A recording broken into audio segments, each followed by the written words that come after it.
बलिया में जनसभा को संबोधित करते हुए अनुराग ठाकुर ने सपा से लेकर कांग्रेस तक के पार्टी को भी खूब जमकर के अपने निशाने पर लिया और कई तरह के बयान दिए। देखिए हमारी ये रिपोर्ट। बलिया जनपद के नरही में प्राइमजनी फुटबॉल प्रतियोगिता का आयोजन किया गया था, जहां फुटबॉल प्रतियोगिता के समापन में पहुंचे मंत्री खेल युवा और सूचना प्रसारण मंत्रालय भारत सरकार अनुराग ठाकुर ने सपा और कांग्रेस पर जमकर हमला बोला और कहा कि सपा के शासनकाल को याद दिलाया और कहा कि आंदोलन करने पर गोली खानी पड़ी, हमारा भाई शहीद हो गया। यही अंतर है सपा और भाजपा में। सपा के समय दंगे होते थे, भाजपा के समय दंगल होता है, कुश्ती होती है। सपा के समय गोली चलती थी और यहाँ फुटबॉल की गोली रफ्तार से चलती है। सपा के समय खिलाड़ियों को दबाने का, कुचलने का प्रयास होता था। मोदी योगी जी की भारतीय जनता पार्टी की सरकार एकजुट होकर साथ खड़े होने की बात है। क्या वह क्यों हैं? उनको नहीं चाहिए दंगे की सरकार, उन्हें चाहिए दमदार सरकार। मोदी योगी की सरकार लोगों को चाहिए, वापस गुंडागर्दी लोग नहीं चाहते हैं। उनकी बहन बेटियों को मुश्किलों में बात करने में भी मुश्किल होती थी। योगी जी की सरकार आई तो चाहे अतीक अहमद अंसारी था या उनकी बिल्डिंग के ऊपर भी बुलडोजर चलाने का काम हुआ, जेसीबी चलाने का काम हुआ। सौरव गांगुली को कोरोना के सवाल पर कहा कि सौरव जी जल्द स्वस्थ हो, हमारे मित्र भी हैं और क्रिकेट बोर्ड के अध्यक्ष भी हैं और जल्दी स्वस्थ होकर आए और यहाँ के लिए मैं 2 मिनी स्टेडियम दिया हूँ और 12 जनवरी तक हम प्रयास करेंगे कि पैसा रिलीज भी हो जाए और जल्द से जल्द मिनी स्टेडियम का निर्माण हो जाए। वही सपा को सबसे ज्यादा परेशानी हो रही है। सपा को उससे संबंध नहीं है तो मिर्ची क्यों लग रही है? क्या अखिलेश जी वैक्सीन लगाए हुए हैं? राहुल और प्रियंका ने वैक्सीन लगाई है। देश पूछना चाहता है कि वैक्सीन पर देश के वैज्ञानिकों पर सपा और कांग्रेस को विश्वास नहीं है। वही बलिया लोकसभा के सांसद वीरेंद्र सिंह मस्त ने कहा कि ऋषि और कृषि संप्रदाय एक साथ रहेगा। ऋषि संप्रदाय के योगी जी हैं और कृषि संप्रदाय आप लोग। अनुराग जी आपके सामने हाथ उठाए हैं, जिसके सामने हाथ उठाए हैं अनुराग जी हिमाचल प्रदेश का राजा है।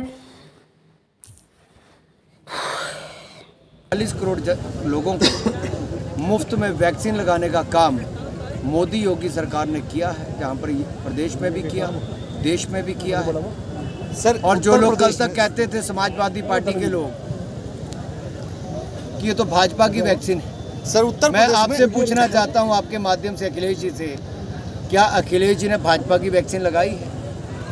अगर वो इसको भाजपा की वैक्सीन कहते थे तो क्या अखिलेश जी ने वैक्सीन लगाई है? क्या अखिलेश जी के परिवार ने वैक्सीन लगाई है?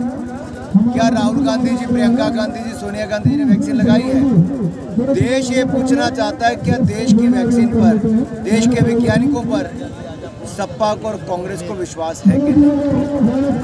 2022 का चुनाव आपका विकास है, विकास मुद्दा है, जनता का, लेकिन महंगाई है मुद्दा, इसको कैसे फेस किया जाए? मैं बड़ा स्पष्ट करना चाहता हूं, भारतीय जनता पार्टी ने विरासत भी बचाई, विकास भी बहुत करवाया और विकास एक निरंतर प्रक्रिया है, ये चलती रहेगी। उत्तर प्रदेश में हमने 5 साल में वो किया जो इससे पहले संभव नहीं था।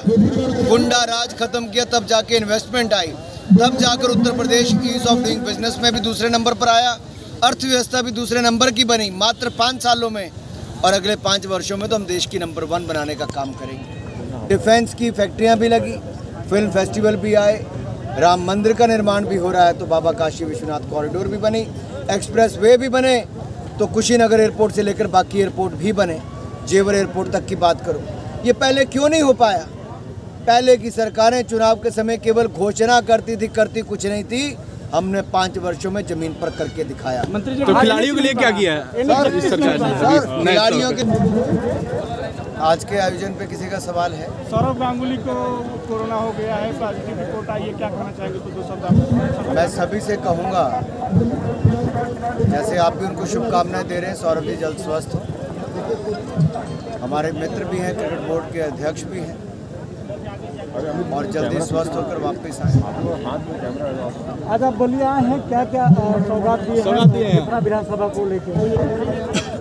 माननीय उपेंद्र तिवारी जी यहाँ के लोकप्रिय विधायक भी हैं, प्रदेश सरकार में मंत्री भी हैं। उनकी मांग थी कि यहाँ पर 2 मिनी स्टेडियम दिए जाएं ताकि खेलों को बढ़ावा मिले, और यहाँ के लोकप्रिय सांसद वीरेंद्र सिंह मस्त जी ने भी इसी के लिए ही मांग रखी और जिस क्षेत्र में हज़ारों लोग फुटबॉल का मैच देखने के लिए आए हो और इतना उत्साह खिलाड़ियों में भी दर्शकों में भी, वहाँ पर ना की ही नहीं जा सकती थी। यहाँ के लिए मैं 2 मिनी स्टेडियम की घोषणा भी करता हूँ और 12 जनवरी तक हम प्रयास करेंगे कि उसके लिए पैसा भी हो जाए ताकि जल्द से जल्द यहाँ पर मिनी स्टेडियम का निर्माण हो।